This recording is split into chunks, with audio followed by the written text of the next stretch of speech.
Jazakallah khair Ustadz. Menarik sekali ya, teman-teman.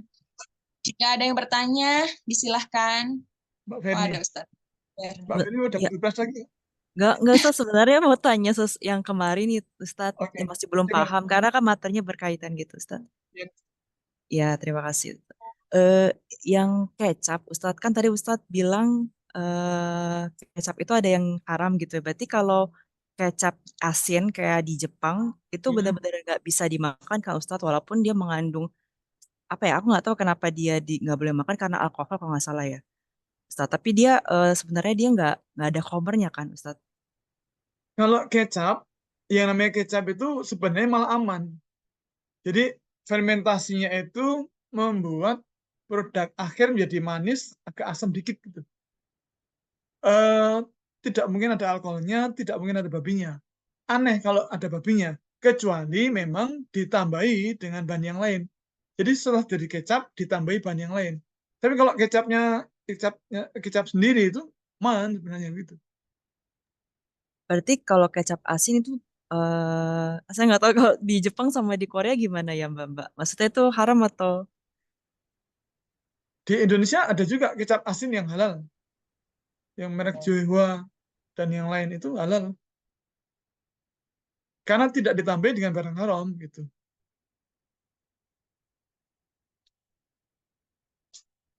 Kalau wasabi Ustadz, wasabi? Wasabi saya kira nggak ada masalah ya. Oke, oke, Eh, wasabi. kan itu dari Ini, herbal kan? oh iya, maksudnya untuk proses pembuatan sampai jadi wasabinya itu nggak ada masalah Ustadz ya? Sepertinya nggak ada masalah. Atau mungkin saya yang belum paham ya. Tapi secara umum kayak nggak ada masalah ya wasabi ya. Tapi barangkali ada info dari mbak-mbak yang lain gitu.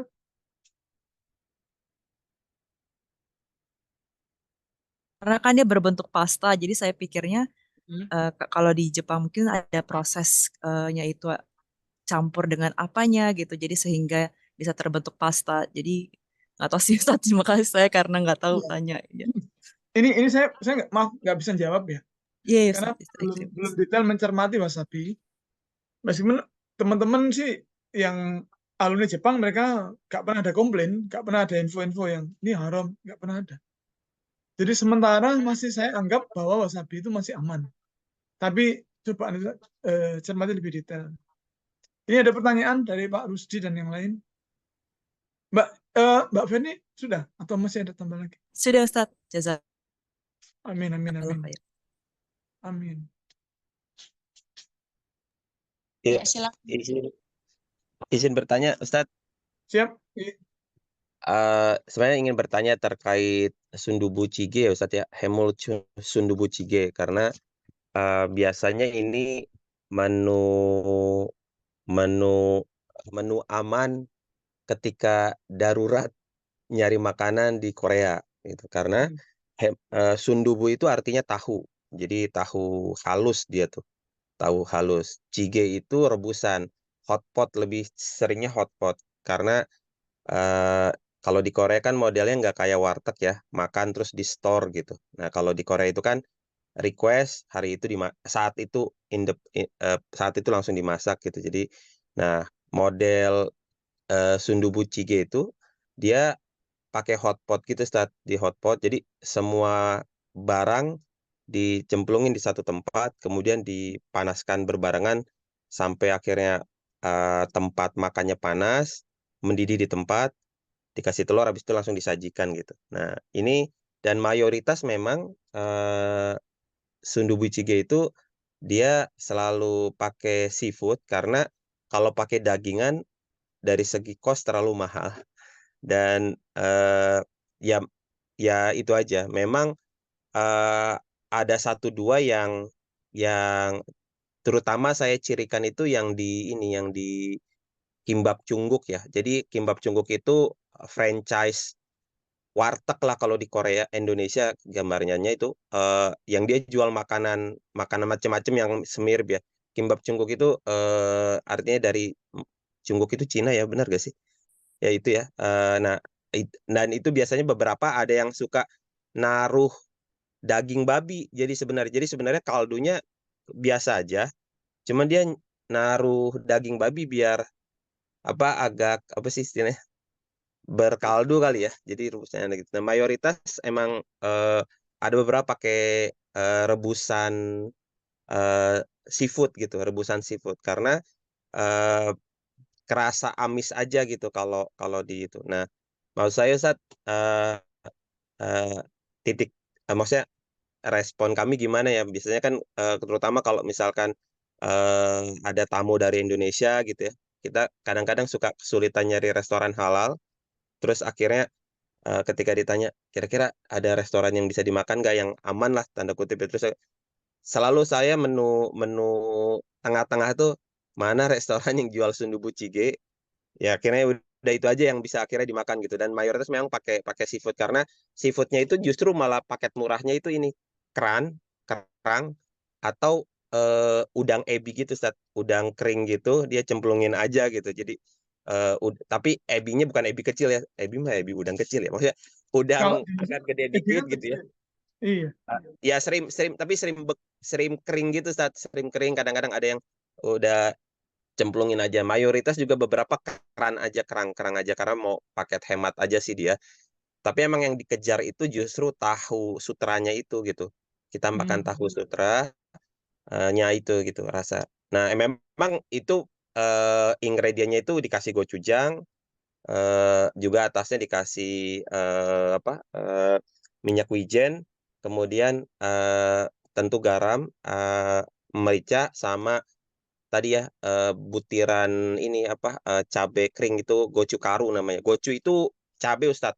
Karu itu bubuk, jang itu cabe pasta, jang itu pasta itu, jang. Hmm. Gochu, jang itu. Itu mungkin Ustaz, mohon Iya. pencerahannya Ustaz. Ya, Wah, ini syukran. malah saya dicerahkan nih malah. Karena saya masih masih blank ya. Iya Ustaz, Eh, karena ini sedikit sharing ya Ustaz. Saya sendiri sama dulu itu pernah ikut di salah satu community center terus ketemu buku cara orang Korea masak gitu. Jadi semua makanan oh, tradisionalnya saya lihat ingredientnya gitu kan. Wah, oke. kayaknya sundubu jjigae masih oke nih. Sampai Iya. ketemu daging babi maksudnya. Karena Oh. karena karena setelah ngerti cara orang Korea masak, jadi range range saya kayaknya kalau menu ini hampir orang naruh daging babi kayaknya kecil deh gitu.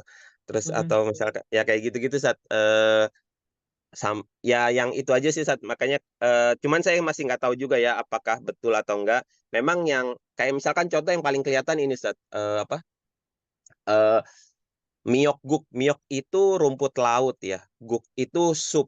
Nah, miok guk itu sup rumput laut yang biasanya jadi alternatif ibu-ibu hamil itu untuk menyusui sayur bayam buat menyusui itu. Nah, di restoran ikan bakar yang saya sering makan, ternyata dicampur kaldu sapi gitu ya. Maksudnya dia kasih ada perasa sapi gitu. Nah, oh ya, nah perasa sapi itu sendiri gimana ya Ustadz ya? Karena Oh, kayaknya iya. di Korea itu kayak masako sapinya itu, perasa sapinya itu kayaknya bumbu wajib deh. Hampir di semua restoran Korea ya, dia suka nanya itu. Bahkan saya saking mungkin saking itu suka nanya, ini dikasih perasa sapi gak? Sampai nanya gitu. Ah, Jadi ini nggak ada daging. Jadi kalau di Korea itu kan daging babi sama babi itu dua hal beda. Daging itu benar-benar bentuknya serat. Jadi bagi mereka itu ham itu bukan babi, Ustaz. Ham oh itu gitu. bukan babi. Jadi ini nasi goreng nggak ada babinya, tapi ada hamnya, ada merah-merah gitu. Ini kenapa ada ham Oh, gitu ya? Jadi dua, nah yang kayak gitu. Nah makanya pas termasuk juga perasa. Oh ini nggak ada dagingnya. Tapi pas kita hmm. ditanya, ini ada perasa sapinya gak? Iyalah Ah, pakai gitu. Kayak gitu baru. Nah, oh. habis itu langsung, aduh, lain kali saya nggak usah disuguhin ini ya, ikan bakarnya aja gitu. Ya gitu, Sat. Mohon, Sat. Awan ya, ini jadi kepanjangan. Tapi malah asik. Jadi kita nambah ilmu juga. Tapi Mas Rusi kayaknya suka suka masak ya. Iya, hobi masak sih, Sat. Emang. Pantes, pantes jadi paham tadi taburi ini paham.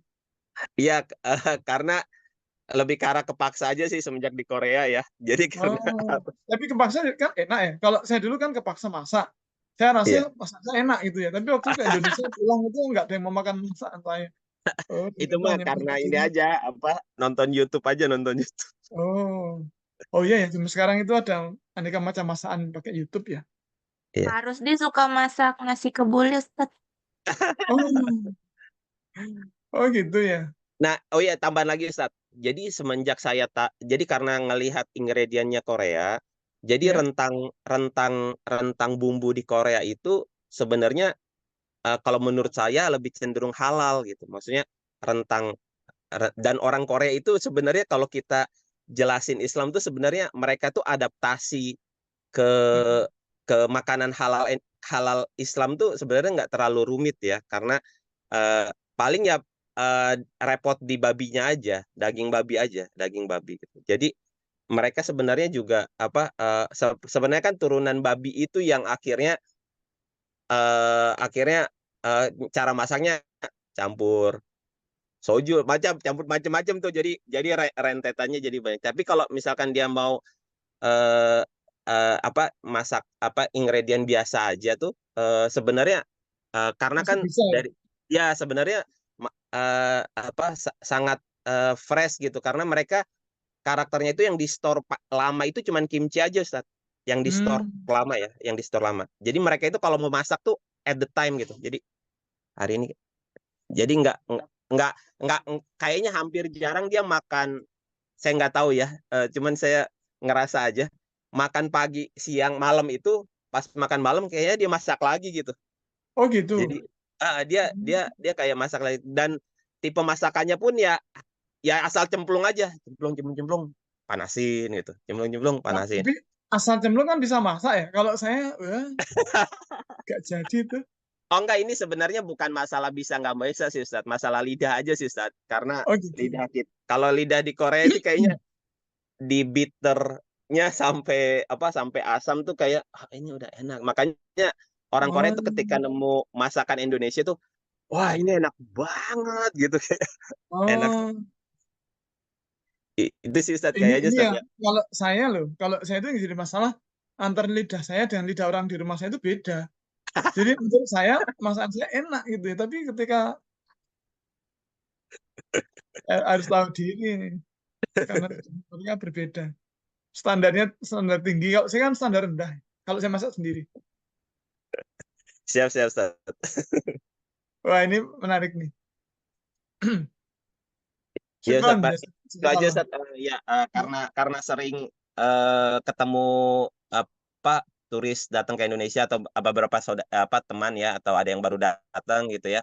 Terus kita akhirnya ketika traveling eh, akhirnya terpaksa di tengah jalan gitu ya. Sama tambahan satu lagi nih, ini yang paling sering saya lakukan ketika terpaksa ya, itu makan kimbab segitiga Ustaz. Kimbab segitiga isinya itu tuna mayonnaise gitu, tuna mayonnaise. Secara ingredient ya tuna nasi sama mayonnaise Oh, dan kalau di Indonesia itu kayak onigiri gitu ya? ya onigiri persis Iya onigiri. benar Ustaz, Pak, onigiri. tapi Onigiri, onigiri. Afwan itu tuna mayones juga ada due jigoginya suka gitu, Pak. Nah, Ya itu suka Suka dikasih dicampur sokogi di Heeh. nasinya gitu. Iya, bahkan yang di 7-Eleven atau toko-toko mereka juga bilang kalau yang camci, kimbap atau camci itu ada doejinya gitu. iya, nah enggak ini kan dia tertulis tuh Sat ya. Jadi model onigiri di Korea itu kan rentangnya ada banyak tuh Sat. Rentangnya Oke, ya, nah variannya ya. rentang yang saya ambil tuh yang benar-benar nasi tuna aja. Nasi isinya pure tuna aja gitu. Nah, eh yang suka jadi bermasalah kan di IJ Buben itu kalau istilah kita itu di satu pabrik aja sih, Ustaz. Satu pabrik dalam pengolahan gitu ya, satu pabrik pengolahan. Oh, Secara ingredient nggak ada. Itu biasa saya ambil ketika karena opsi yang lain nggak ada ya. Hampir opsi Ini yang lain di nggak ada tuh. Jadi ingredients, Pak, bukan di Jefumen. iya, nah ini kan ada yang ada kalau di bandara tuh ada yang pure gitu aja, Mbak. pure aja dia. Di ingredient tuh nggak ada bener, nggak nemu lebih tepatnya ya. Lebih Nemu ya. tepatnya nggak nemu. Pas lagi nyari-nyari, kayaknya aman nih. Aman. Ternyata, Nah, kenapa Ustaz? ternyata, Iya, iya, nah, yang apa yang paling kelihatan itu yang ada tulisan Goginya cuman di itu daging babinya itu di itu aja. Dia satu pembuatan, jadi satu pabrik aja. Jadi kan kalau di Korea itu kan Buben itu kan wajib ditulis ya. Salah satu tujuannya itu pertama kalau orang yang di ingredientnya nggak ada, cuman ketika dimakan ternyata dia bereaksi alergi, maka perusahaan yang membuat itu akan terbebas dari hukuman karena oh, sudah ngasih ngewanti-wanti walaupun oke. maksudnya kalau di trace ya ternyata ketahuan gitu. Jadi lebih ke arah sebenarnya perusahaan tuh nulisin itu juga biar safety aja biar nggak terlalu Nggak kena bebas hukum ya? penalti lah, nggak kena hukum gitu kalau ketahuan. Ternyata karena di Korea kan sensitif dari sisi kesehatan ya, kalau misalkan ada apa-apa harus ditres sampai ujung gitu. Nah, nah itu gimana tuh karena kalau masuk, karena kan yang paling kelihatan kita kalau lagi travel itu pertama kan adalah toko maksudnya toko-toko kayak 7-Eleven ya, convenience store gitu.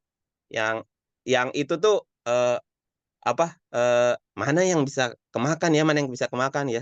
Ya itu saya akhirnya ya ini nih kayaknya nih daripada maksudnya gini, opsi saya itu kalau misalkan ketemu convenience store terus sebelahnya kayak ada loteria gitu ya, kayaknya lebih milih convenience store karena kalau loteria kan digoreng di macam-macam gitu dan itu pun rumit lah kalau kalau yang itu ya tadi ya onigiri dan lain sebagainya gitu. Jadi lebih, dan itu pun benar-benar maksudnya ngambilnya bukan nafsu ya, maksudnya karena nggak ada makanan. Saya pikir makanya saya Dan kadang-kadang nafsu suka, tapi semangat. ya saya kadang-kadang kalau ngasih rekomendasi teman-teman tuh kalau udah mau mati deh coba deh baru Hmm, cari baru ke situ deh gitu. Itu bahasa ini aja sih, hiperbola aja sih Sat. Tapi itu aja sih Sat, dua pertanyaan yang ingin ditanyakan Sat Afwan. iya, ini malah saya nggak bisa jawab nih. Karena saya masih awam dengan bumbu masak Korea gitu ya. Cuma yang perlu banget kita perhatikan memang di ingredient list itu ada nggak babi? Tadi kan ada berbagai macam ya. Ada yang istilahnya tadi apa? Ada eh, yang daging babinya, ada yang seratnya tadi ya. Terus Iya ada iya yang Sat, betul. rasa Iya, itu iya perasa betul. rasa. Tapi kalau perasa itu memang yang dimaksud rasa itu kan gini di Masako Indonesia. Sat, kayak masako gitu Sat. Oh, itu kalau di Indonesia itu bukan rasa. MSG gitu ya. Iya iya MSG gitu Sat. Kalau itu Itu bukan, penyedap rasa. iya itu penyedap rasa. Penyedap Dashima. rasa Kalau sapi. perasa, Nah, itu gimana Sat?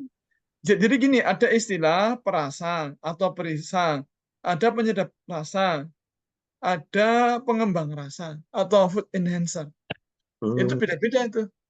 oke. Iya.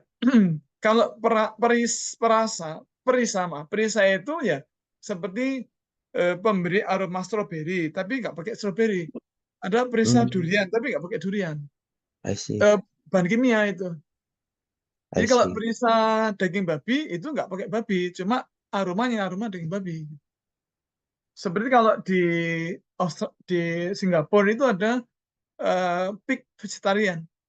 Jadi nggak pakai apapun dari babi, tapi diberi aroma. Tapi nggak ada daging babinya. Nah, kalau yang para ulama dari mazhab Syafi'iyah kan nggak boleh itu. Gitu. Nah, jadi saya tidak bisa menjawab ini pertanyaannya karena saya malah jadi yang awam ini. Jadi sekarang saya jadi merasa kok paling awam ya di sini ya. Malah ini eh, apa namanya partisipannya malah lebih expert daripada narasumbernya gitu. Tapi jazakallah atas informasinya. Mbak Pratiwi, monggo Mbak, tapi yang nggak mudah-mudah aja ya Mbak. Ustadz, tapi Jangan kalau yang perisa itu boleh apa enggak itu Ustadz yang tadi? perisa tergantung bahannya juga, karena ada perisa yang halal dan yang tidak halal. Kayak jadi perisai itu kalau di kita jadi essence. Nah, essence itu kan macam-macam ya. Nah, essence ada yang halal, ada yang haram. Makanya di awal-awal masa sertifikasi halal itu ada essence yang bersertifikat halal dan essence yang tidak halal gitu. Nah, tergantung bahan yang dipakai untuk membuat essence itu. Mbak Feni kenapa? Kayaknya Mbak Tiwi dulu. Tadi saya mau nyambungin ke yang pembuatan rumput laut Korea yang Kim. Kan ada yang nggak, ada yang pakai perasa ya Mbak ya, kalau nggak salah. Jadi mau tahu itu hukumnya gimana kayak gitu. Yang Kim yang rumput laut Ustadz. Ini yang jawab siapa? Oh ya, boleh Ustadz. Ustadz. Nanya Oh ke enggak, Ustadz, saya malah Ustadz. Itu Ustadz yang kayak apa? Lembar-lembar kriuk itu loh Ustadz. Rumput laut yang kriuk itu Ustadz tahu. Kim. Oh, jadi kimchi itu kayak kayak Bukan kimchi Ustadz, Kim Bukan doang. kimchi Ustaz. Rumput laut Ustadz yang Rumput kering. laut Yang Kim. Yang kering. bentuknya kayak segi empat nori, Ustaz. Nori Ustadz. Nori, Kayak bener nori, nori. betul. Lembar segi empat kecil. Ya, kalau nori itu ada yang halal, ada yang tidak halal. Jadi dulu pas pertama kali ke Jepang, itu kan ada conference ya di Fukuoka. Nah, kemudian kita dengan teman-teman itu kan masuk ke toko oleh-oleh gitu, macam-macam. Kemudian saya lihat ada banyak nori gitu kan. Saya bilang, wah ini anak saya suka nori nih. Terus saya ambil banyak gitu kan, banyak varian. Satu varian itu saya ambil 2 atau 3 gitu. Nah, kemudian setelah tak ambil, kok udah pada bubar. Jadi teman-teman udah nggak ada semuanya gitu. Nah, terus gimana ini? Kan nggak mungkin saya nanya. Jadi teman-teman yang pernah tinggal di Jepang yang paham itu udah pada pulang. Duh, gimana ini? Terus tak kembalikan, tapi kemudian ketemu orang Turki yang dulu S3-nya di Jepang. Nah, kesempatan saya nanya, ini gimana? Oh, itu nggak boleh, ini boleh, nggak boleh. Kenapa nggak boleh? Oh, ini ada emulsifier yang ditambahkan. Kalau ini ada asam lemaknya yang ditambahkan. Ini ada keterangan ini asam lemak. Oke. Nah, jadi barangkali untuk kasus Mauri itu ada asam lemak atau emulsifiers yang ditambahkan. Emulsifier dengan asam lemak kan beda ya. Memang emulsifier banyak yang dibuat dari asam lemak memang. Tetapi merujuk pada asal lemaknya itu kan kalau lemaknya lemak babi kan jadi nggak boleh. Nah, saya tidak tahu apakah ada istilah khusus asam lemak babi untuk bahasa Korea. Nah, ini barangkali yang perlu kita cermati sekarang gitu. Karena emulsifier itu bisa halal, bisa haram. Kalau saya sekedar begini. Kalau dari lemak nabati oke. Kalau lemak hewani hewan apa? Nah, kalau di Jepang tidak sedikit yang menggunakan dari babi. Korea mungkin karena Korea lebih dekat dengan Cina mungkin lebih parah dibandingkan Jepang. Jadi kesimpulannya kalau bisa masa dijauhi nih Ustadz ya, kayak Kim. Dilihat aja dulu di ingredients-nya. Di ingredients ada nggak itu? Kalau nggak misalnya ada, kalau kimia itu atau disediakan side dishes di restoran gitu Ustadz misalnya. atau mau nyoba menggunakan Ambelia. Nggak beli Ambelia mendadak. Ini bukan memudah-mudahkan loh ya, tetapi memang kalau Ambelia memang begitu. Iya. Ambelia tidak Ustadz, mempermasalahkan. Ini gimana? Kalau misalnya kalau kata tadi Mas Rusdi menyambung tadi di pertanyaannya Mas Rusdi, kalau misalnya dalam kondisi itu Ustadz ya, maksudnya ketika kita tidak memiliki banyak pilihan di situasi tertentu dan kita pasti akan mengalami itu, maksudnya kita semua yang tinggal di luar negeri pasti pernah mengalami itu. Akhirnya ketika kita mau cari nih mana yang paling kecil, paling sedikit kontaminasinya kan Ustadz. Nah, makanya hadirlah kayak kalau misalnya di Indomaret gitu loh Ustadz, yang nori-nori segitu nori.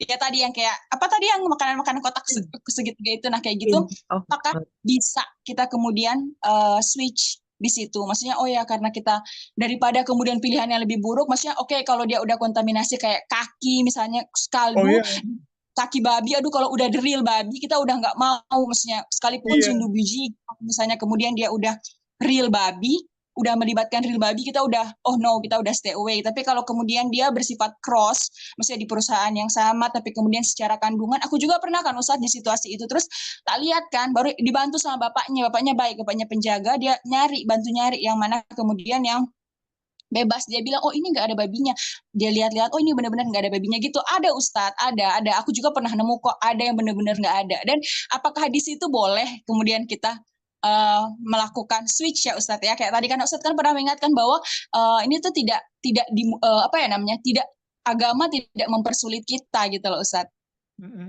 Gimana menurut Ustadz? Jadi gini, kita berusaha, jadi SOP-nya adalah pertama, kita kan Syafi'iyah ya, atau cenderung ke Syafi'iyah, karena kita punya karakter sebagaimana para ulama Syafi'iyah yang berhati-hati, sangat hati-hati. Maka dimanapun kita berada, sedapat mungkin hati-hati. Apalagi di negara yang muslimnya minoritas, dan potensi penggunaan bahan haram itu luar biasa, gede sekali. Seperti Korea ini kan besar banget. Korea, Cina, Jepang, Hong Kong, Makau ini kan banyak banget. Nah, maka satu, sedapat mungkin kita semaksimal mungkin berusaha mencari yang halal dan menghindari produk makanan yang tidak halal gitu. Satu. Yang kedua, kalau kita kesulitan ya, kok nggak ada lagi gitu kan, maka kita boleh beralih ke madhab yang lain seperti Hambaliyah. Tetapi benar Mbak Ari tadi bahwa kalau memang ada nampak jelas ini daging babi atau kaki babi atau kepala babi, oke, itu nggak boleh. Jadi Hambaliyah itu adalah ketika jadi unsur babinya nggak kelihatan, cuma ada bahan yang dia derivat, dia turunan dari babi, seperti gelatin atau lecitin gitu ya. Tapi bukan penampakan daging babi atau kaki babi atau kepala babi atau telinga babi, tidak.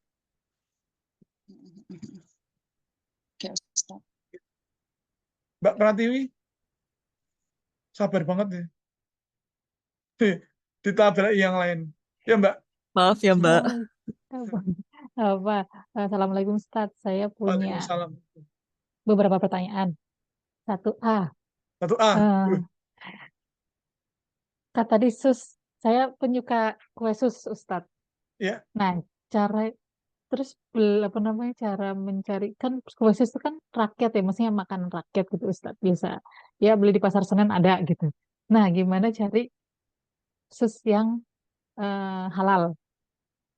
Itu 1A. Oke, 1A dulu. Jadi carinya ya di toko yang bersertifikat halal gitu. Kan sekarang banyak di Indonesia. Tapi kalau di tempat kita tidak ada toko roti yang bersertifikat halal, ya hindari sus. Karena banyak orang yang masak sus menggunakan flanya menggunakan rum gitu. Gini, ini kata istri saya dibaui. Jadi aroma rumnya itu nampak dari aroma fla. Jadi kalau menggunakan rum, aroma rumnya itu sangat kuat. Aroma rum tuh kayak gimana sih? Kalau kemudian aroma rumnya nggak ada, insya Allah aman. Aroma rum itu seperti apa Ustaz? Saya kayak strong. Wangi banget gitu Mbak jadinya. Wanginya bukan wangi apa ya? Jadi ada aroma seperti alkohol tapi agak wangi. Ya betul. Iya betul. Aromanya kuat Mbak Tiwi aromanya. Dulu Holland sebelum ada sertifikat halal kayak gitu, dia pakai rumas, aromanya tuh kuat dulu. Ya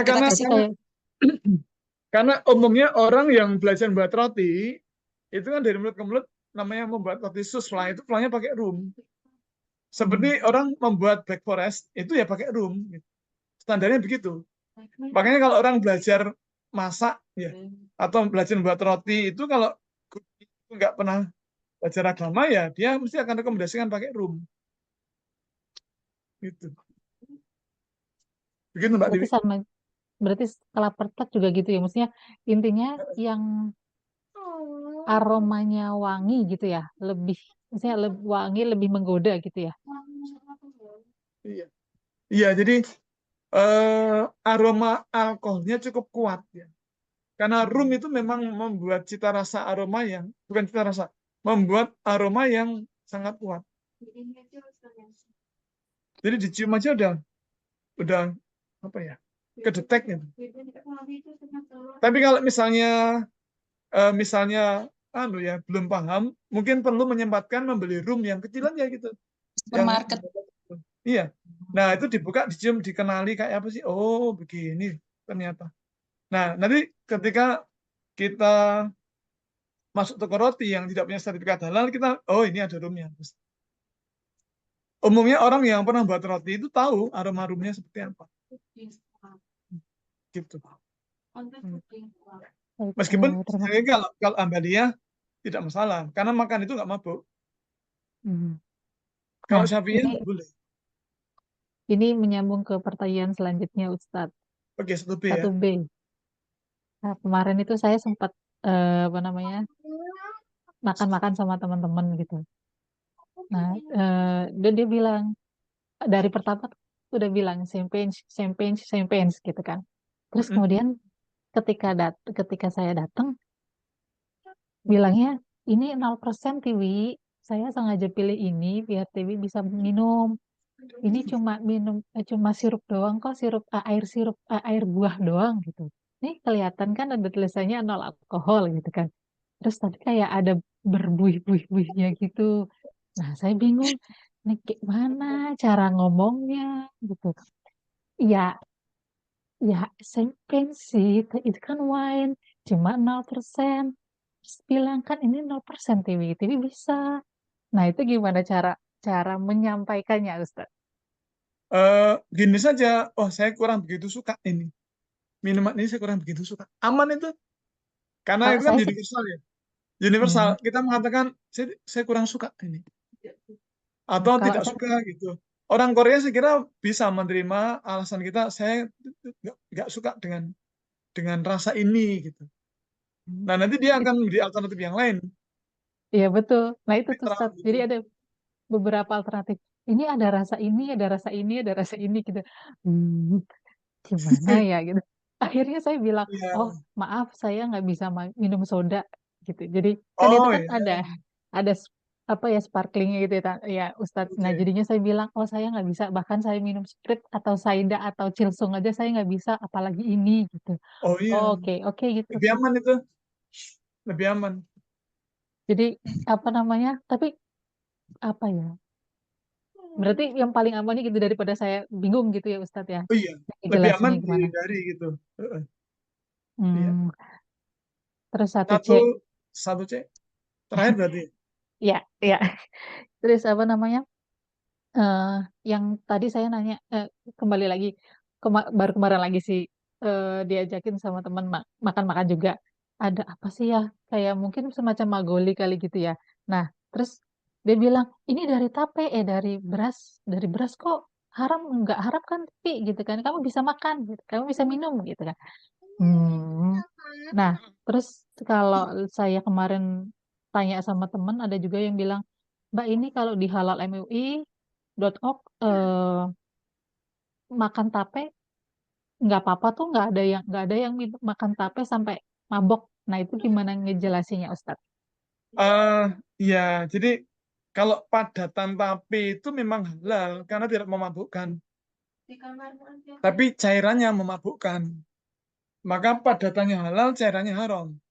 Cairan tape itu sangat mirip dengan eh, vodka, whisky, brandy, sangat mirip. Hanya beda bahan bakunya saja. Yang kalau tape itu kan menggunakan cassava ya, ubi atau menggunakan sticky rice, gluten rice, beras ketan. Tapi kalau vodka, brandy, bir, whisky itu menggunakan gandum, oat, barley, eh, wheat, ya, gitu. Begitu. Jadi kalau misalnya dia dibilang tapi halal, terus minumannya emang ada yang pernah mabok minum air tape ketan gitu. Nah itu ada nggak sih Ustadz? Oh, Pisah. Ada, ada. Saya sendiri dapat testimoni dari 3 orang yang berbeda di 3 forum pengajian berbeda. Bahwa mereka bertiga, orang berbeda, di tempat berbeda, waktunya berbeda, itu menceritakan pernah memisahkan air tape dari tape, dikumpulkan, diminum, dan mabuk. Gitu. Oh, Iya. Pertama kali dulu saya dapat itu di Masjid Jogokarian. Ini kan kenal Jogokarian. Ketika ngisi kajian di Masjid Jogokarian dapat itu. Yang kedua ketika siaran di Radio Rama FM di pesantren Kerapiak. Yang ketiga di Masjid Al Jihad di Yogyakarta. Jadi 3 orang berbeda testimoni memisahkan air tape dari tape kemudian diminum kemudian mabuk. Maka kemudian jadi membuat kita jadi yakin bahwa memang air tape itu kalau dipisahkan itu sama dengan bir, whisky, brandy, vodka. Cuma bahan bakunya aja berbeda. Begitu. Baik, jazakallah khairan, Ustadz. Amin, amin, Nah, amin. clear. Ustadz, kalau menyambung pertanyaan tadi Mbak Tiwi tentang Mbak, champagne, ini oke. Sebentar, ini Mbak Ona dulu, Mbak Ona ya, Vika. eh, Di ya, chat ya, belum ini ke Mbak Ona.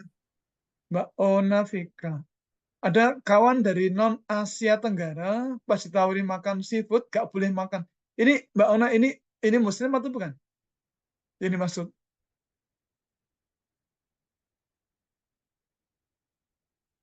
Eh, Kawan Izin muslim Ustadz kayak kalau non Muslim ya mungkin ini orang-orang Yahudi Ortodoks atau Kristen Advent hari ke-7 itu mereka nggak makan seafood. Kemudian tidak memakan daging binatang yang kakinya, kukunya berbelah. Seperti sapi, kambing, kerbau, domba, ungulata yang kakinya berbelah itu mereka nggak makan itu. Udang mereka nggak makan. Itu pertama. Yang kedua, kalau sudah terlanjur mengkonsumsi yang nggak halal gimana? Ya sudah selesai. Itu kan masa lalu. Pernah mencuri, sudah itu kan masa lalu. Yang penting besok nggak lagi. Pernah makan daging babi, sudah itu masa lalu. Tadi Mbak Ferni yang pernah mengunyah daging babi ya. Kalau saya nggak mengunyah Mbak, masuk ke perut Mbak. tapi langsung saya buang. Itu kan langsung dibuang Ustadz lagi. itu mungkin yang Mbak Ona yang pernah dibahas itu Ustadz yang orang Turki kan masaknya Hanafi Ustadz itu kan nggak bisa Oh, makan crab, oh, shrimp juga udang kepiting oh, yang krustase itu kan kerang itu oke. nggak bisa kan. Jadi mungkin sama dengan mazhabnya orang-orang Turki yang pakai Hanafi kalau Oh, Muslim. barangkali. Ya, barangkali karena beranggapan krustase seperti kerang, kemudian crabs, itu kan mereka hidup di 2 alam gitu ya. Nah, barangkali bermula dari situ kemudian jadi tidak halal. Gitu. Padahal sebenarnya di Quran dan di hadis nggak pernah ada larangannya gitu. Nah, saya nggak tahu ini munculnya dari mana. Kemudian kok jadi binatang hidup di 2 alam haram itu dari mana? Karena tidak ada hadisnya. Ini hanya pendapat-pendapat ulama gitu. Begitu Mbak Ona. Mbak Ferni silakan yang tadi. Mbak Uci, Champagne. kali Ustadz, ada Mbak Uci yang terakhir. Oh, katanya makan durian kebanyakan bisa mabuk. Siapa bilang? Enggak. Itu paling gini, mabuknya makan durian itu sama dengan mabuknya makan tape padatannya kebanyakan, kemudian mungkin kayak apa ya? Kayak pingsan gitu ya. Tetapi eh, bukan pingsan, cuma gimana ya? Puyeng gitu Ustadz kayak makan Ya, kerang hijau kebanyakan. Iya. puyeng tapi ditawari lembaran merah itu yang ada angkanya 1, 0, 0, 0, 0 itu. Langsung sembuh. Langsung diambil itu. Iya, langsung sembuh itu. Diberi obat segala penyakit langsung sembuh. Gitu. Nah, itu bukan mabuk. Jadi yang namanya khamr atau mabuk itu adalah ketika kemampuan tubuh mengendalikan pikiran dan organ tubuh itu hilang. Jadi cannot control our mind atau cannot control our organ, bukan organ ya, tapi tidak bisa mengendalikan tubuh kita. Artinya kalau dia jump to swimming pool mesti mati. Jadi dia lompat ke kolam renang mesti mati. Terus dia nyetir mobil mesti nabrak, bawa motor mesti nabrak, bawa sepeda mesti jatuh. Itulah mabuk begitu.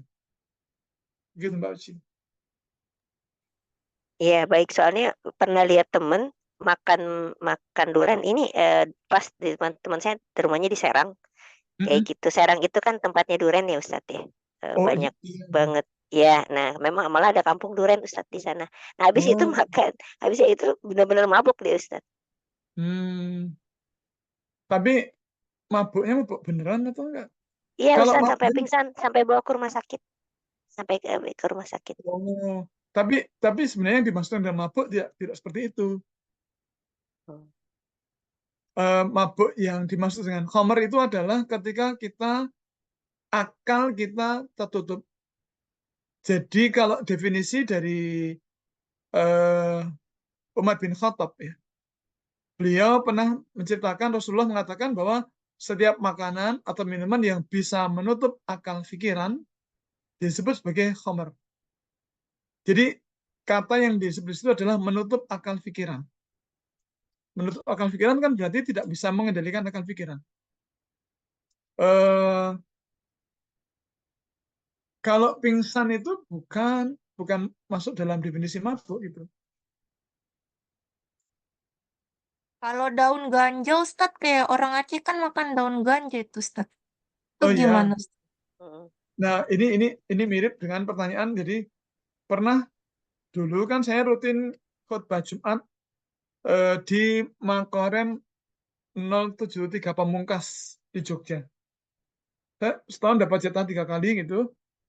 Nah, eh, ketika menyampaikan materi tentang Homer, selesai Jumatan, itu saya dicegat oleh kasih intel. Jadi beliau cerita, saya kasih intel di sini. Terus nanya, saya kira mau nangkap, enggak begitu. Tapi dia cerita dulu ketika masih tugas di Aceh, itu pernah ketika masa konflik itu menembak sapi liar gitu ya, kemudian dimasak enak sekali. Terus dia nanya kepada yang masak, ini kok enak sekali, pakai bumbu apa? Oh, kami pakai ganja gitu. Nah, terus dia bingung, itu gimana ini? Nah, saya katakan ganja itu sebenarnya hanya haram ketika dia dikeringkan, kemudian dibakar, asapnya dihirup. Tapi kalau daun ganjanya sendiri ketika seger itu dikunyah langsung, nggak ada masalah, tidak memabukkan. Bahkan ketika jadi pertama dikunyah, ditelan, kita nggak mabuk. Atau dicampurkan pada bahan masakan, kita makan, kita nggak mabuk. Maka ilat pengharumannya tidak ada. Maka jadi halal. Beda kalau kemudian dikeringkan, kemudian dibakar, asamnya dihirup, nah itu barulah kemudian muncul efek homernya. Jadi ternyata efek homer pun muncul ketika ada kondisi tertentu begitu. Jadi daun ganja itu diharapkan hanya sebenarnya ketika dia dikeringkan, kemudian dibakar, asapnya dihirup. Tetapi memang MUI mengambil jalan aman bahwa daun ganja itu haram, titik. Sehingga kemudian menutup potensi diskusi atau perdebatan. Berarti saya boleh ya nanam tanaman ganja ya? Kan nanti mau tak pakai untuk sayur-sayuran. Nah itu nggak boleh. Kenapa? Karena nanti berpotensi orang kemudian tertarik untuk menjual. Dijual bukan sebagai sayuran tetapi sebagai narkoba. Karena keuntungannya jauh lebih besar itu kan. Begitu Mbak. Bisa diterimakah? Berarti dari Pak Rusdi sudah selesai, Mbak Tiwi selesai, Mbak Feni selesai, Mbak Ona selesai. Pak Cukup belum? Ustadz, yang tadi sambungan sempennya Mbak Tiwi mau tanya sebentar Ustadz. Eh, jadi kan kalau misalnya di kampus saya itu di tim saya gitu ya Ustadz ya, kayak akhir tahun gitu kadang-kadang ngumpul dan kayak melakukan sempen atau salut gitu ya, pakai wine gitu. Nah kemudian saya bilang saya nggak minum wine nih, tapi karena mereka semua minum wine, saya dikasih wine dan bilang gini, nggak usah minum tapi ini aja, ikutan aja, nanti nggak usah minum gitu.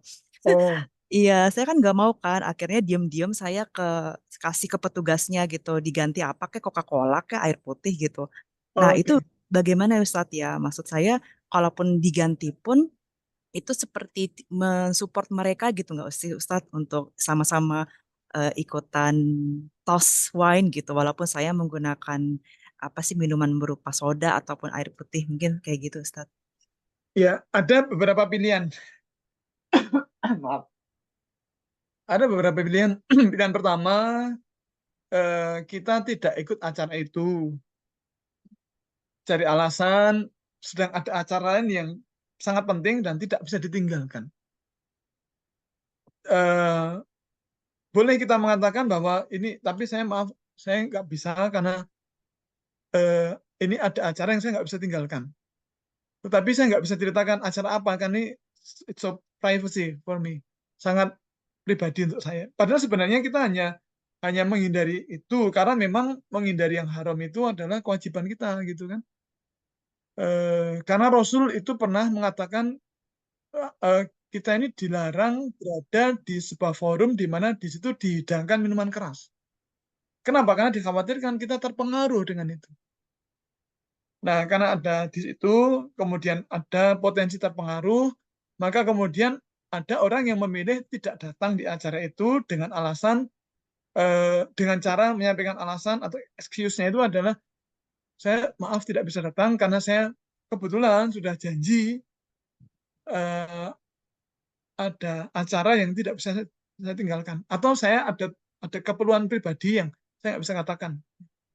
Karena ini sangat privacy bukan saya gitu. Nah, biasanya dia bisa nerima gitu. Karena event-event itu kan jarang-jarang. Paling ya setahun sekali atau setahun 2 kali ketika ada teman yang lulus kan gitu ya. Itu pilihan pertama. Artinya kita betul-betul menghindari tidak datang. Tetapi hari berikutnya kita ketemu orang yang bersangkutan tetap akrab. Dan kita nggak ada masalah pribadi dengan beliau gitu kan. Artinya beliau bisa menerima. Seperti kalau misalnya kita nggak salaman, kita hanya gini, salamannya begini. Itu ketika kita ngobrolnya biasa, tetap ramah, tetap familiar, tetap bercanda, lawan bicara kita akan, oh iya ini nggak ada masalah kok dengan kita, hanya tidak mau salaman aja gitu. Nah, sama juga ketika kita hari berikutnya ketemu lagi, kita sangat rileks sekali, kita bercanda seperti biasa dan tidak ada masalah. Dia mungkin sempat kepikiran jangan-jangan ada masalah dengan saya. Oh, ternyata nggak ada gitu. Itu pilihan pertama. Pilihan kedua, oke, datang, nggak ada masalah, datang gitu. Tetapi dengan catatan iman kita sangat kuat, kita tidak akan terpengaruh. Kita boleh datang. Kemudian minumnya boleh ditukar. Saya jadi ingat dulu banget tahun 2002. Pertama kali saya ke Eropa, tinggal di cottage. Itu serumah bareng dengan orang Korea dan orang Bulgaria. Nah, kami bertiga itu ada event tertentu karena ada yang lulus atau gimana waktu itu. Kemudian mereka berdua minum wine, saya minum susu. Saya pakai susu. Nah, saya bilang, bagi saya ini lebih sehat dan tradisi di tempat saya ucapan penghormatan, penghargaan itu pakai susu. Jadi ternyata ya budaya orang timur dengan orang barat beda. Orang barat ini pakai wine, kalau orang timur pakai susu. Nah, mungkin kita bisa katakan kalau di tempat kami, di keluarga kami itu kalau untuk special occasion atau special moment itu kami pakai susu. Meskipun hanya sekali seumur hidup pakai itu. Itu. Jadi ada paling nggak 2 pilihan itu ya. Tidak datang atau datang. Kalau datang ya minumnya pakai alternatif yang lain. Susu paling aman kan, susu kan levelnya kan di atas air mineral ya. Gitu. Tapi kalau champagne-nya itu nggak apa-apa ikutan ya, Ustaz? Ya itu kan pilihan orang yang pertama tadi ya, ada yang tidak datang. Karena dikhawatirkan kita terpengaruh atau ikut kebiasaan atau budaya orang non-muslim gitu kan. Oh, bukan di saat waktu mereka kayak bawa gelasnya gitu, kalau misalnya kita diem aja tuh lebih baik gitu, Ustaz. Iya, biar aja kita di belakang aja gitu. Pura-pura ngapain gitu kan. Oke, baik, Ustaz. Ya, jazakallah khair, Artinya Ustaz. Ya. cari alternatif untuk menghindar. Itu yang paling aman sebenarnya. Dan yang penting adalah sikap kita ke beliau itu tidak berubah. Masih sama dengan biasanya. Tetap ramah, tetap saling membantu, macam-macam. Artinya, tadi mungkin sempat kepikiran, jangan-jangan ada masalah dengan saya. Oh, ternyata kok tidak. Kan tetap ramah, tetap friendly, gitu. Baik Ustadz, jazakallah khair. Amin. Wa antum jazakallahu khairan. Sudah, Mbak Ri? Ustadz, aku cuma minta tanggapan Ustadz nih tadi menyambung lagi dari pertanyaannya Mbak Tiwi. Kan tadi apa namanya mengenai apa ya? Ini maksudnya ini kayak riski ya Ustadz ya. Kayak gini loh Ustadz. Misalnya kita tuh gini ya. Di satu sisi kita tuh nggak kepengen UMKM maju, tapi kemudian UMKM tuh banyak yang curang, misalnya kayak gitu kasusnya. Case-nya misalnya pakai room tapi nggak ngaku pakai room. Kayak Ustadz pernah jelaskan, Ustadz pernah bilang contoh bahwa ada yang warteg yang kemudian pakai dagingnya tuh diganti pakai babi misalnya. Tapi di satu sisi karena mereka nggak jujur itu, kita malah beralih misalnya kita mendingan ke outlet roti yang terkenal lah, yang di mall-mall yang udah ada sertifikat halal, karena jelas-jelas mereka jujur dengan produknya, mereka udah jelas-jelas ada sertifikat. Tapi ada kabar baiknya, BPJPH kan mendorong sekarang kan Ustadz, insya Allah tahun Oktober 2023 kan semua harus bersertifikat halal, mulai dari usaha besar, usaha menengah, kemudian 2024. Iya, bukan 2023. Maksudnya usaha besar. Nah, usaha besar, usaha menengah, usaha sampai mikro dan pedagang kaki lima juga harus bersertifikat halal. Nah, pertanyaannya adalah apa itu tidak memberatkan Ustadz? Tapi kan di lain sisi kita kadang mereka nakal, kayak tadi malah di pinggir jalan seafood pakai tambah angciu lah, tambah bla bla bla lah. Tapi di sisi lain itu apakah kemudian tuntutan pemerintah ini memberatkan mereka sebagai produsen? Tapi kalau kita sebagai konsumen tentu sangat amat menguntungkan kita, Ustadz. Itu gimana ya pendapat Ustadz? Begini, mereka merasa beratnya di bagian apanya ya? Prosesnya kan Ustadz, itu kan prosesnya ada 3 kali proses, kalau nggak aku salah ada 3 syarat dan lain sebagainya. Itu kayak harus diedukasi gitu loh Ustadz, edukasi yang sampai benar-benar dari proses bahan baku dan lain sebagainya. Kan ini suamiku kan ada aku diskus sama suamiku, terus teman dia juga adalah auditor kan di Jawa Barat, terus sharingnya kayak gitu Ustadz. Jadi kayak dia harus, misalnya dia pembuatan bakso gitu, dia tepungnya harus halal, kemudian minyak itu beli di mana dan lain sebagainya, itu harus benar-benar jelas Ustadz. Itu kayak apakah semua produsen bahkan pedagang-pedagang kaki lima itu bisa gitu loh, maksudnya untuk memenuhi tuntutan ini?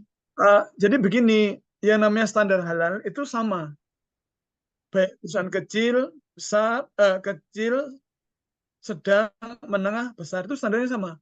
Bahwa kalau pakai babi nggak boleh, kalau tidak pakai babi boleh. Itu kan sama standarnya. Oke. Nah, kalau mereka merasa berat ya jangan jualan kan gitu. Iya. Jadi mereka mau masak apapun silahkan.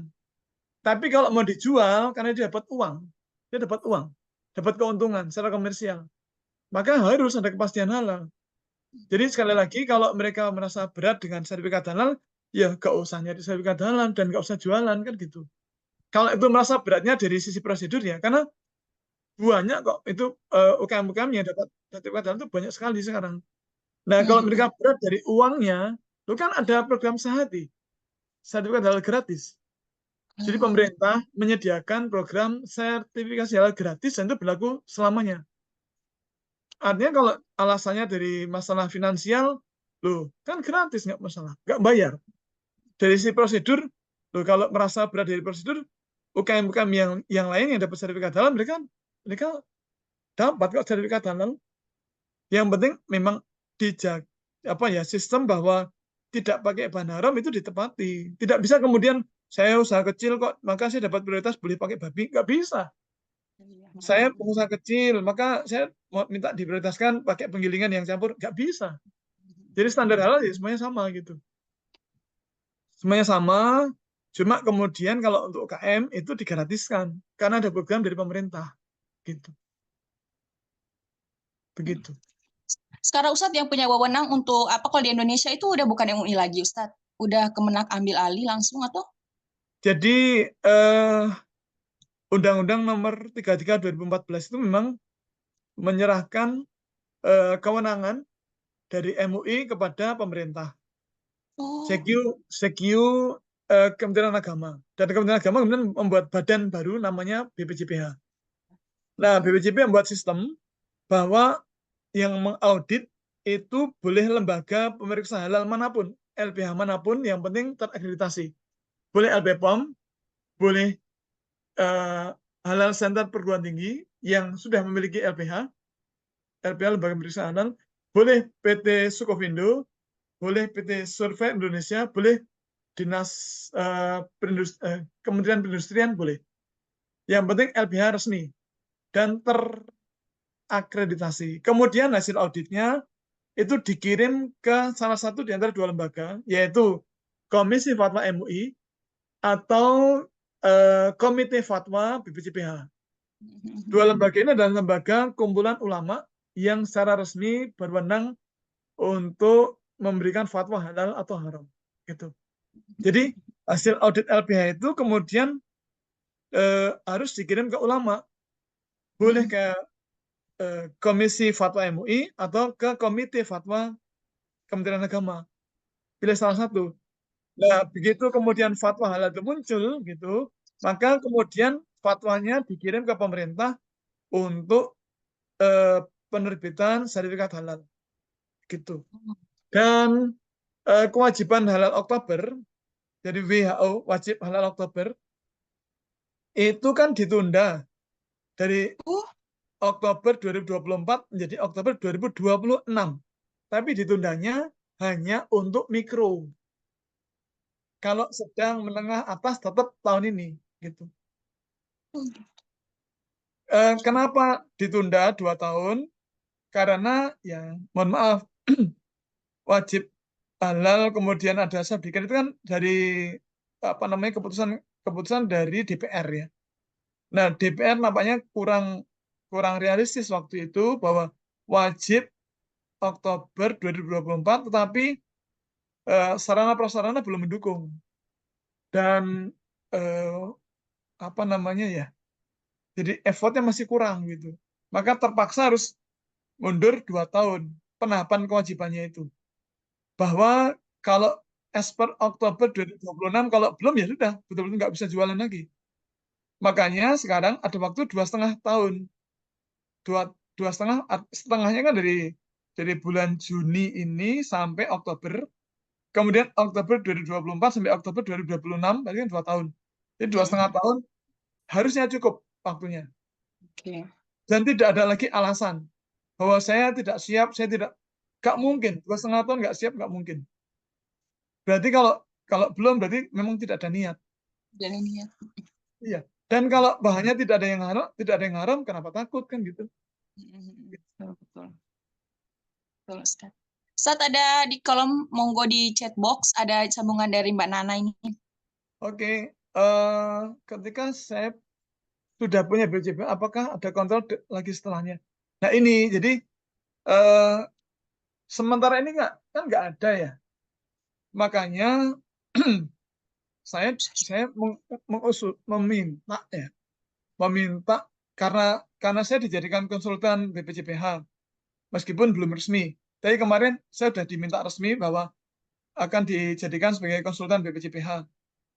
SK-nya sih belum turun ya, tetapi saya sampaikan harus ada mekanisme untuk pengecekan. Bukan sidak dalam arti inspeksi mendadak, tapi sidak dalam arti silaturahmi mendadak. Ya sama-sama mendadak kan itu. Tetapi harus ada kegiatan itu. Karena kalau enggak nanti seenaknya sendiri. Hari ini dapat sertifikat halal, enggak sampai nunggu 2 tahun. 2 hari pun bisa dia menyimpang. Maka harus ada mekanisme untuk pengawasan melekat tahap lanjut gitu ya. Nah ini kemarin jawaban dari BPJPH sedang disiapkan dan segera akan ada lembaga itu. Kemudian apakah mungkin nanti mereka ganti bahan hanya formalitas dapat logo? Ya iya memang begitu. Ini realitas di lapangan. Untuk keperluan dapat sertifikat halal atau logo halal mereka berbaik-baik gitu ya. Kemudian setelah itu mereka menyimpang lagi. Itu banyak gitu. Banyak begitu. Makanya kalau zaman dulu ketika kewenangan sertifikasi halal itu dipegang oleh MUI, yang mengaudit adalah LPPOM, maka LPPOM bisa kemudian mensidak Karena di form pendaftaran itu ada klausul kami siap disidak kapanpun oleh MUI. Nah, yang sekarang itu nggak ada itu. Nah, makanya ini sedang disiapkan sistem untuk sidaknya itu. Gitu. Karena gini, Mbak-mbak kan yang dari kampus ya, perguruan tinggi, atau di lembaga audit tentu tahu bahwa namanya audit itu harus diberitahu. Sistem prinsip audit itu auditi harus diberitahu kapan akan visitasi. Sedangkan kita butuh datang tapi mendadak. Maka solusinya adalah di form pendaftaran harus ada klausul bahwa kami siap disidak kapanpun selama memegang sertifikat halal. Gitu. Begitu Mbak Nana deh. Mbak Nana ya. Mbak Uci. Mbak Uci ada angkat tangan, Ustaz. Oke, silakan Mbak Uci. Ya Ustadz, terima kasih. Jadi menarik sebenarnya kalau berbicara titik kritis ya Ustadz ya, karena sebenarnya di Korea itu titik kritisnya sangat banyak sekali Ustadz, Iya, terkait betul. tadi ya makanan halal, apapun itu. Tapi jadi gini Ustadz, bukan kebetulan ya, qadarullah saya jadi sudah pernah ikutan penyelia halal Ustadz, Oke. dan yang langsung di counter oleh namanya Institut Halal Institut HI. Tadi yang kata HI. Ustadz bilang, saya dan HI. Halal Institut. HI-nya Brawijaya. Bukan Ubi. Ustadz, dari Jogja, bukan. HI-nya itu jadi gini, ada salah satu lembaga konsultan di Jogja itu yang sedang cari orang yang stay di Korea untuk bisa jadi penyelia halal sekaligus auditor internal untuk perusahaan Korea yang pingin yang pingin masukkan produk kosmetik ke Indonesia, tapi harus syaratnya harus ada pakai halal, dan itu masih dalam tahap masih sampai saat ini masih dalam tahap udah semua ya, udah prosesnya udah saya jalani satu persatu, udah sampai ke pabriknya ya, dicek juga barang-barangnya, raw material dan lain-lain. Cuma maksud saya gini, bukan hanya itu aja Ustadz ya. Jadi ternyata kan banyak sekali perusahaan Korea di sini yang butuh itu sertifikasi halal. Ada nggak tadi kan kalau sebenarnya gini Ustadz, di Korea sendiri itu KMF itu ada. Cuman untuk membayar kayak gitu tuh mahal sekali Ustadz. Mahal sekali. Akhirnya banyak yang meng-cut perusahaan Korea untuk udah langsung aja ke Indonesia kayak gitu. Cuman kan sistem di Indonesia itu yang sangat lama tadi. Sebenarnya kan lambatnya itu prosedural sih sebenarnya Ustadz. Jadi dari sini harus submitnya itu lama, harus nunggu tadi fatwa MUI itu juga nunggu kejelasannya nggak tahu kapan gitu kan. Nah kayak gitu maksudnya untuk ini kan di Korea itu nggak ada kayak gini. Di KMF sendiri sebagai lembaga yang istilahnya kayak MUI-nya Korea gitu ya, itu belum ada yang menaungi hal-hal seperti ini. Nah, Ustadz sebagai konsultan halal gitu ya, maksudnya yang tadi ini kayak masalah tadi humidifier, Hoaje, Ijabunmen kayak gitu tuh kan di sini sehari-hari ya Ustadz ya di Korea kayak gitu. Ini menurut Ustadz memang perlu ada nggak sih lembaga yang memang benar concern, maksudnya untuk di Korea sendiri, bukan perlu ada. Ya, kalau saya pikir memang perlu ada. Cuman bagaimana mekanisme untuk membuat ini Ustadz? Karena kalau melibatkan Indonesia prosedurnya terlalu lama.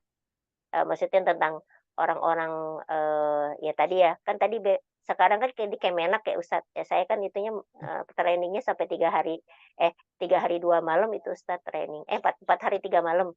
Kayak gitu dari pagi sampai sore, terus-terusan materi semua dari MUI, dari Kemenak gitu ya, untuk training menjadi penyelia halal ini gitu. Nah, Iya. maksudnya ketika ini kan jadi menjadi satu yang sangat penting jadinya Ustadz di Korea mengenai banyak sekali sekarang perusahaan di Korea apapun itu yang pengen memasarkan produknya ke Indonesia harus pakai sertifikasi halal kayak gitu.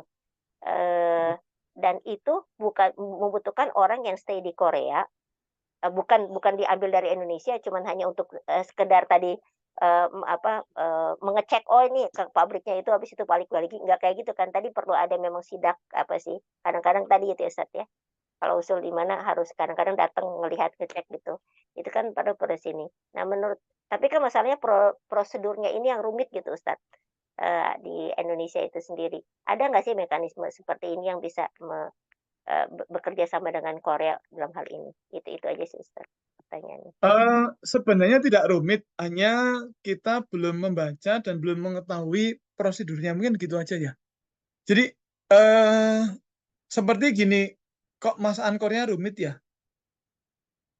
Kenapa rumit? Karena saya nggak tahu masakan Korea itu kayak apa. Tapi bagi ibu di sini kan enggak rumit gimana, biasa saja gitu. Nah, jadi begini, karena ini kan aturan baru ya, aturan baru yang barangkali masih banyak orang yang belum paham. Jadi zaman dulu itu ada yang namanya internal auditor, internal halal auditor. Sekarang namanya penyeliah halal. Jadi penyeliah halal itu memang internal halal auditor. Kalau zaman dulu, zaman LPPOM itu harus staf perusahaan. Kalau sekarang enggak, sekarang itu siapapun boleh. Yang penting dia punya sertifikat kompetensi teknis sebagai penyeliah halal. Nah, kemudian dia bisa di-hire oleh perusahaan manapun gitu. Nah, khusus untuk Korea, kenapa harus orang yang stay di Korea? Karena satu jelas lebih mudah. Untuk transport itu lebih mudah, lebih murah, dan seterusnya. Dan dia lebih paham dengan bahasa Korea. Dan istilah-istilah Korea lebih paham. Beda cerita kalau yang datangan orang Indonesia, kemudian tidak paham bahasa Korea, itu malah repot nanti. Keputusan bisa keliru. Karena ketika auditor atau penyeliah halal itu keliru memberikan rekomendasi kepada MUI, kepada ulama, maka fatwanya bisa keliru. Nah, maka penyeliah halal yang bertugas seperti Mbak Uci ya, tugas di perusahaan kosmetik Korea, itu ya harus betul-betul mengetahui istilah-istilah dalam bahasa Korea.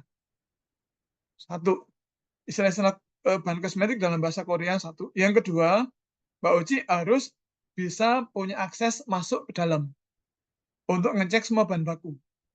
Bahasa yang dipakai adalah besok kalau betul-betul mau nyari sertifikat halal, maka pasti akan didatangi oleh auditor.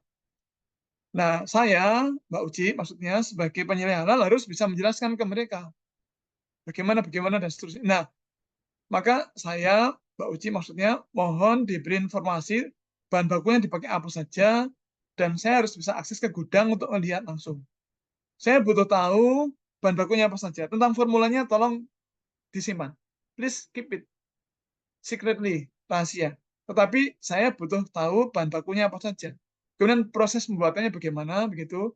Kalau perlu flowchart seperti apa, sehingga kemudian ketika auditor datang, saya bisa jelaskan ke auditor halal yang bertugas bahwa bahan yang dipakai di perusahaan ini adalah A, B, C, D, E.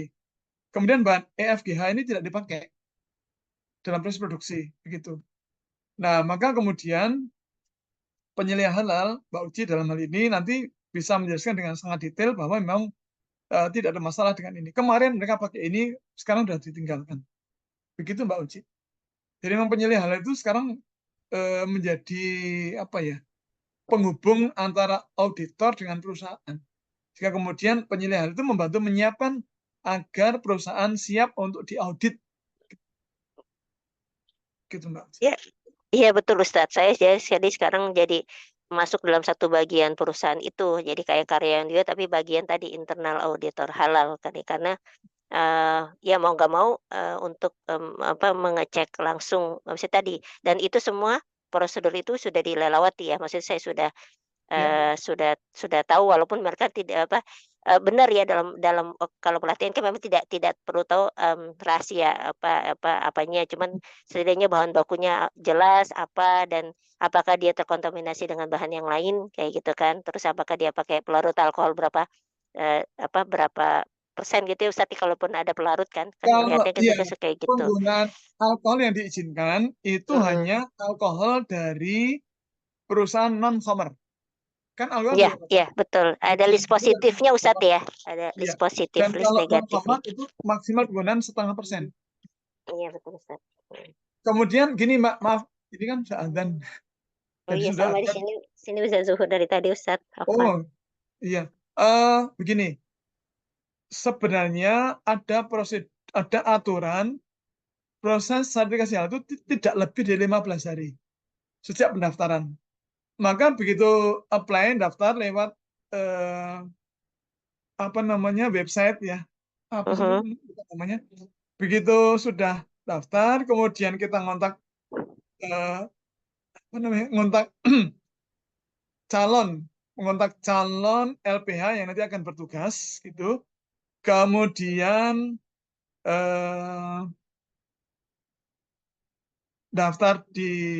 jadi kalau mendaftar di website BPJPH itu kan sudah ada rencana akan diaudit oleh siapa gitu, karena nanti BPJPH akan secara resmi membuat SK tentang penugasan LPH. Nah, LPH-nya sesuai usulan dari pihak perusahaan gitu. Nah, kemudian diaudit dan seterusnya itu lama waktu itu maksimal 15 hari. Meskipun untuk kasus tertentu itu bisa kemudian mundur 15 hari yang kedua, tapi tidak lebih dari 1 bulan. Jadi kalau lama berarti stuck somewhere, harusnya nggak ada itu. Harusnya tidak sampai stuck. Apakah berlaku untuk luar negeri juga Ustadz itu? Mestinya iya, mestinya. Cuma barangkali yang lama adalah proses Mbak Uci di dalam perusahaan sendiri untuk menyiapkan semua, termasuk persiapan untuk hal asuransi sistem ya, SCPH-nya begitu. Ya, baik-baik Ustadz, paham. Ya. Terima kasih Ustadz. Gitu ya. Saya Ya. Afwan pamit, ini sudah azan. Gitu. Jazakallah Ustaz. Amin. Ya. Ustaz, seperti biasa sebelum Ustaz meninggalkan ruang Zoom, dimohon untuk memilih satu peserta terbaik untuk door prize pekan ini. Saya rasa tidak ada pilihan lain kecuali Pak Rusdi ya. Karena tadi sangat detail memberikan masukan macam-macam itu ya. Kita jadi paham banyak hal tadi. Ya. Pengennya sih Mbak Ferni, tapi kan udah pernah Mbak Ferni. Pak Rusdi ya. Gitu Mbak Ani dan Bapak Ibu yang lain. Oke Ustaz, jazakallah Ustaz. Sampai jumpa lagi pekan ini. Ya. Afwan pamit nggih. Mau ke masjid. Oke Ustaz. Barakallah, mudah-mudahan sukses semuanya dan puasa kita hari ini barokah. Amin. Betul Allah menghapus dosa kita setahun yang lalu dan setahun yang akan datang. Kemudian semoga ibadah kurban kita yang akan kita laksanakan besok mudah-mudahan sah dan diterima Allah Subhanahu wa taala. Semoga kita semuanya dan keluarga kita oleh Allah diberikan kesehatan, dan yang masih sakit semoga disembuhkan Allah Subhanahu wa taala. Semoga yang masih punya masalah di dunia segera dihapus masalah oleh Allah Subhanahu wa taala. Dan semoga hidup kita barokah di dunia wal akhir. Mohon maaf atas semua khilaf. Assalamualaikum warahmatullahi wabarakatuh. Waalaikumsalam warahmatullahi wabarakatuh. Jangan lupa. Oke. Sampai jumpa lagi Ustaz. Ya, jangan lupa untuk kami ingatkan sekali lagi tuh jangan lupa mengisi presensi. Sebelum kita tutup, mari kita sama-sama membaca doa kafaratul majelis. Subhanakallahumma bihamdika asyhadu an la ilaha illa anta astaghfiruka wa atubu ilaik. Mohon maaf apabila ada salah-salah kata. Sampai jumpa pekan depan. Kita udah pekan depan 14, kita udah hampir menuju selesai halal series kita pekan ini periode kali ini. Mudah-mudahan diselesaikan dengan baik ya teman-teman semua. Mohon maaf apabila ada salah-salah kata. Terima kasih untuk semua perhatiannya. Billahi fisabilil haq, fastabiqul khairat. Wassalamualaikum warahmatullahi wabarakatuh.